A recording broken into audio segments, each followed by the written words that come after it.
Habang po ako'y naglalakad sa tabing dagat ay nakakita po ako ng amimitik. Kaya amimitik po ang tawag ko dito. Pag kinapitan mo ito ay namimitik.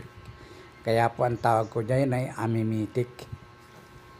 Amimitik po yan. Masakit po yan makapitik. Pero masarap po yan. Para din ngipon lasa po dyan. Yan po ang amimitik. Mag-comment lang po kayo kung anong tawag dyan sa inyong lugar. Yan, pero masarap po yan, lasang hipon din po yan. Ayan po ang aking nahuhuli. Tawag, pag-comment kayo kung ano pa ang tawag dyan. Nakakita rin po ako ng maliit na small crab o kalintugas. Ayan po. Yan po sa dagat ng San Narciso, Quezon Province ng Bundok Peninsula. Yan po ang kalintugas.